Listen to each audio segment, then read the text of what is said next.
Who can achieve more, angels or people?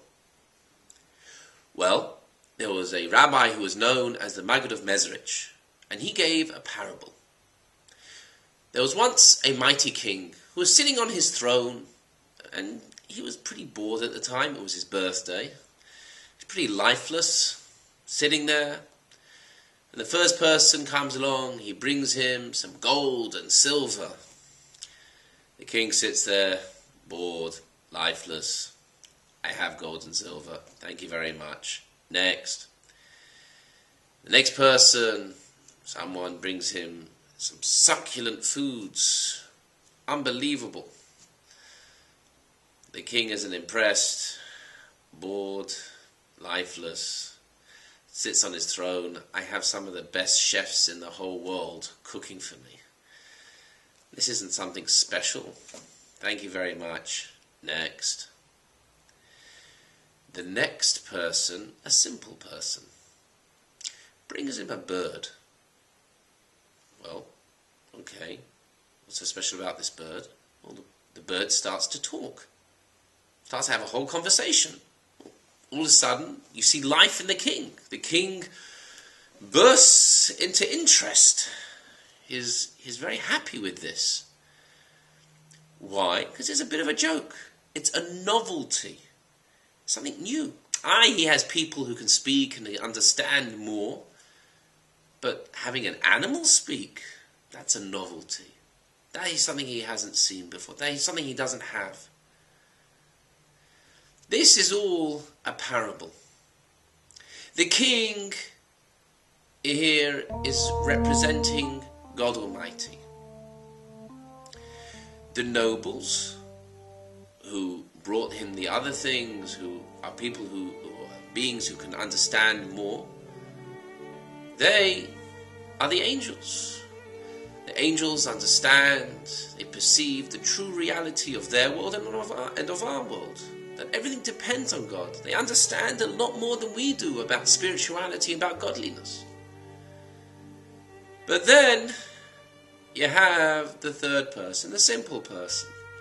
Within each and every Jew, you have a godly soul and an animal soul. Now the animal soul, how does it see the world? It sees it like an animal. It sees it very superficially. It sees the here, the now. It has base desires. It runs on impulse. It wants to feel good. Now imagine that we take the animal within us, the base desires, and we teach it that it should acquiesce, it should agree to do more spiritual acts. It should do the right thing. It should do what God has demanded of it in the Torah. That's a novelty. That it shouldn't just be interested in itself. It should be interested in more spiritual things. Which will include, obviously, because that's one of the commandments, to help your fellow Jew. To help other people around us. No matter who they are. And those acts, that act, is something special, something novel. Something an angel can see godliness. There's no novelty that it does the right thing. But for us to do the right thing in such a world where godliness is hidden, and that within inside of us, that we have an animal soul which only relates to that, the superficiality of the world, for it to agree and to do that godly act, that's something special. In addition to that, it can even appreciate godliness when it learns about the more godly aspects in the world. How? Through learning Torah. Through specifically the more mystical parts of Torah, which include the Hasidic texts. And specifically also through prayer, where one arouses one love and awe of God Almighty. It comes to a certain appreciation of the spiritual world and this world, which is ultimately also behind the scenes a godly place. a godly world. And that is something novel. That is something which attains and reveals godliness within this world.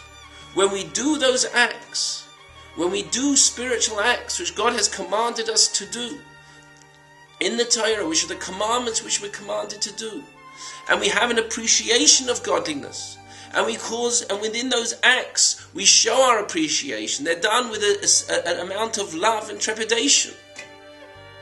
This reveals godliness even in this earthly world, which we will see very soon with the imminent coming of our righteous Redeemer, Mashiach. May it take place now.